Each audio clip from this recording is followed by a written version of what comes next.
Sir मैं ना आपको सोच के बताता हूँ। Sambit I need to think about it. मैं आपको 2 दिन में बता पाऊँगा। मुझे 2 दिन का टाइम दो।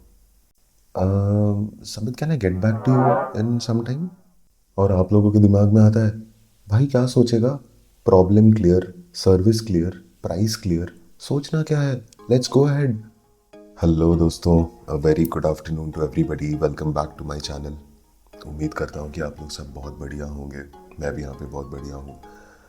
थोड़ा लेट चल रहा हूँ बट कुछ काम आ गया था तो उसके चक्कर में हो नहीं पाया। Anyways, let's go ahead. आप लोग ये चीज़ तो समझ ही गए होंगे कि आज के वीडियो में हम लोग क्या बात करने वाले हैं। हम बात करने वाले हैं सबसे कंफ्यूजिंग, सबसे फ्रस्ट्रेटिंग और सबसे कॉमन ऑब्जेक्शन के बारे में, विच इज़ सर मैं आपको सोच के बताता हूँ। I let you know, I get back to you, I reach back to you. Sir मैं आपको ना सोच के बताता हूँ। सुनने में ये जितना सिंपल लग रहा है ये उतना ही कॉम्प्लिकेटेड नो भी हो सकता है, या फिर ये उतना ही अच्छा हिडन यस भी हो सकता है। चलिए आज के ब्लॉग में पता लगाते हैं उस चीज़ के बारे में। क्लाइंट ये ऑब्जेक्शन बोलते क्यों है, इसके पीछे का डीप मीनिंग क्या है, और इसको हैंडल करने के लिए, इस ऑब्जेक्शन को टैकल करने के लिए आप क्या कर सकते हो अपनी तरफ से। चलिए सबसे पहले मैं आपको अपने ही एग्जाम्पल से शुरू करवा के बताता हूँ। एक बार मेरी एक क्लाइंट से बात हो रही थी। काफ़ी सीरियस डिस्कशन में हम दोनों चले गए थे, क्योंकि हमने चीज़ों के बारे में अच्छे से डिस्कस किया। हमने सोचा कि प्रॉब्लम स्टेटमेंट को कैसे टैकल करें। मैंने उनकी प्रॉब्लम का सलूशन उनको बताया, उनको वो सलूशन भी पसंद आई।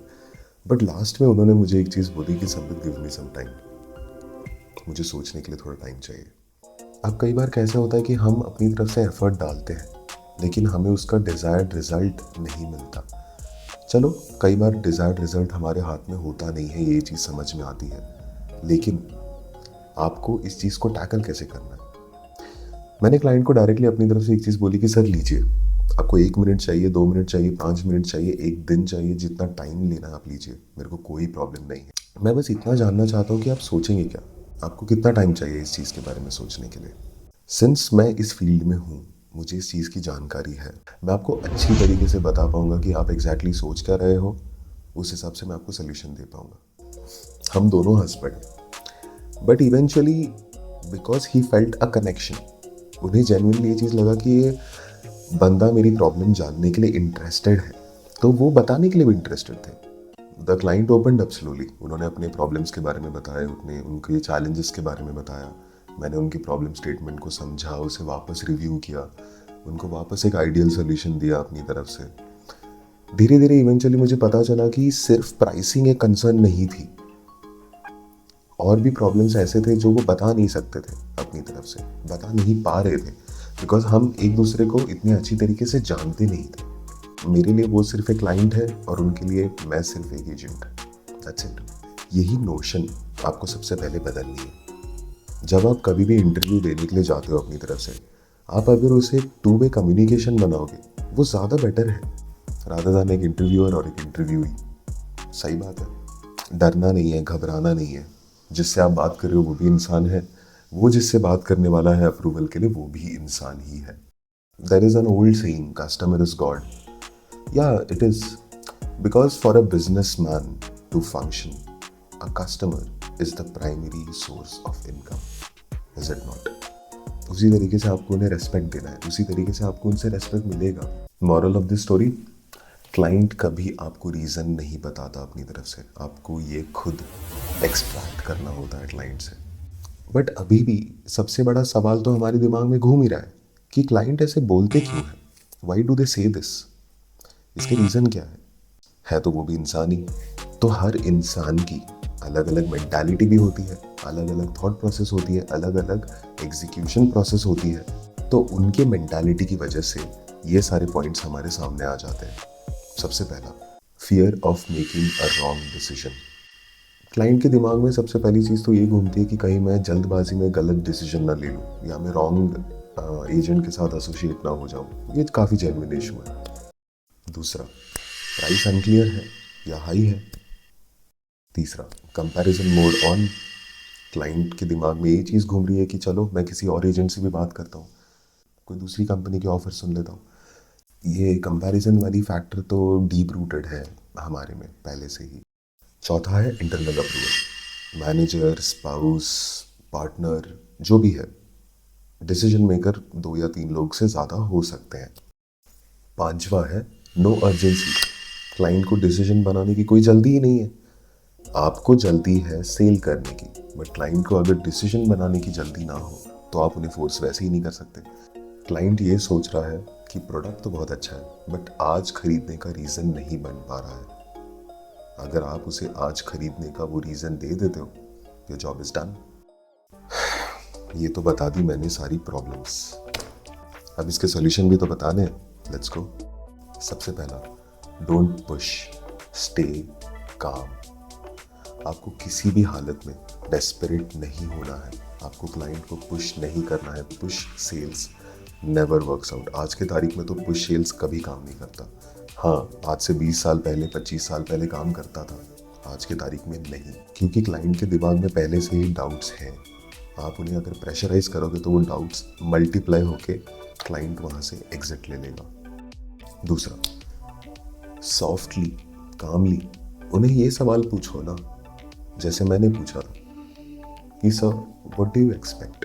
आपकी एक्सपेक्टेशंस क्या है। आप जितना सोचना चाहते हो आप उतना सोचो, बट उससे पहले आप मुझे भी थोड़ी सी क्लैरिटी दे दो कि आप एग्जैक्टली किस चीज़ के बारे में सोचना चाहते हो। आपकी डाउट्स अगर मैं खुद अभी क्लियर कर पाया तो आपको इतनी डीप डाइव क्रॉस कंपैरिजन करने की ज़रूरत भी नहीं पड़ेगी।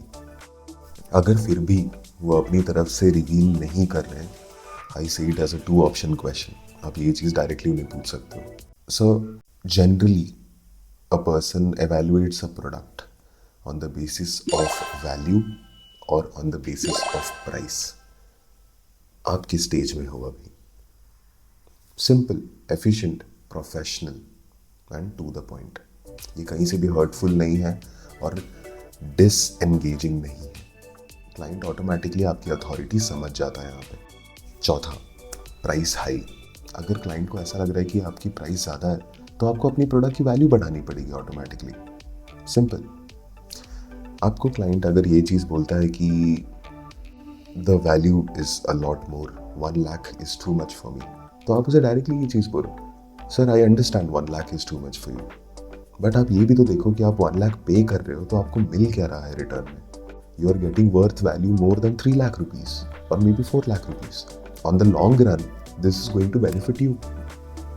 आप आज के तारीख में 1 लाख खर्च करना चाहते हो या आने वाले 1 साल के बाद आप 2-3 लाख रुपए खर्च करना चाहते हो। और चीज़ों की value, inflation year on year तो बढ़ ही रहा है। क्लाइंट को ये चीज़ पता है, सबको ये चीज़ पता है, वो अपने आप इस चीज़ की वैल्यू महसूस कर लेगा। Fifth, if it is about comparison, अगर क्लाइंट कंपैरिजन करता है तो अपने कॉन्फिडेंस की लाइन यूज़ करो, एज सिंपल एज दैट। इससे बेटर स्टेटमेंट हो ही नहीं सकती। जैसे कि सर मैं आपको बेस्ट वेंडर यहाँ पे प्रूव करने के लिए नहीं आया हूँ, मैं यहाँ पे आपको बेस्ट सोल्यूशन आपके प्रॉब्लम के लिए देने आया हूँ। It's a statement boss.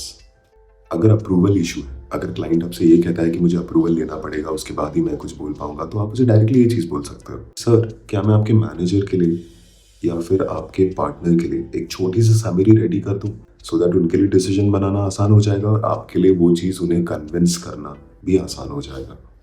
If there is no urgency, client को अगर जल्दी नहीं है डिसीजन लेने की आपसे, तो आपको सीधी सी बात ये चीज़ उन्हें कन्विंस करनी है, सर आपकी जो प्रॉब्लम है वो आज एग्जिस्ट कर रही है, सोल्यूशन आप कल अगर इस चीज़ के लिए लोगे तो आपको कोई बेनिफिट नहीं देने वाला है। प्लस मैं आपको ये याद दिला दूँ कि आपके लॉसेस कितने बढ़ जाते हैं जब आप अपने डिसीजन को डिले करते हो। Everybody understands this.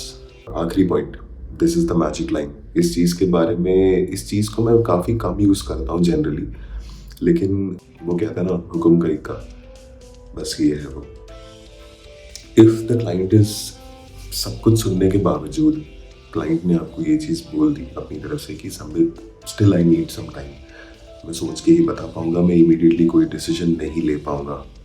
आपको क्लाइंट को सिंपल अपनी तरफ से एक ही चीज़ बोलनी है, I completely understand, sir, no problem. I completely understand your situation.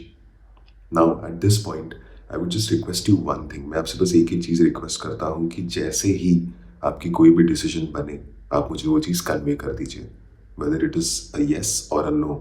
What ever it is, just let me know. आपको ये स्टेटमेंट काफ़ी नॉर्मल लगता होगा, लेकिन एक बार यूज़ करके देखना। अब एज यूजुअल अपना गो टू फॉर्मूला बताता हूँ आप लोगों को। थिंक, सोचो। First, T, tell me the exact concern. H, help them articulate. I, identify the real blocker. N, no pressure. K, keep the next step clear. Trust me guys, this works every time. दोस्तों, sales में सोच के बताता हूँ एक dead and नहीं है, remember that. इसका मतलब सिर्फ सिंपल सी बात यह है, कन्वर्सेशन बस इनकम्प्लीट है, अधूरी है। अगर आप सही सवाल सही टाइम में पूछते हो तो आपकी डील रिवाइव हो जाती है, सिंपल। रिमेंबर दोस्तों, objections are not rejections, objections are a request for more clarity, और क्लैरिटी देना यही तो आपका काम है। तो इस वीडियो के लिए इतना ही। उम्मीद करता हूँ कि आपने काफ़ी कुछ सीखा, समझा। आप इस पॉइंट्स को अपने लाइफ में अप्लाई करोगे। दोस्तों, merry Christmas and happy new year as well in advance. मुझे नहीं पता कि मैं वीडियो डाल पाऊँगा कि नहीं एक और न्यू ईयर से पहले, तो इसलिए एडवांस में सबको a very happy new year. तो एज़ यूजुअल आपको ये वीडियो पसंद आई हो तो इसे लाइक कर दीजिए, इस चैनल को सब्सक्राइब कर दीजिए, और कमेंट में मुझे डेफिनेटली बताइए अपने ऑब्जेक्शन हैंडलिंग के बारे में। और मैंने काफ़ी इंपॉर्टेंट टॉपिक आज कवर की है, तो मैं कमेंट्स में डेफिनेटली जानना चाहूँगा आपके रिस्पॉन्सेस के बारे में। तब तक के लिए कीप सेलिंग स्मार्ट।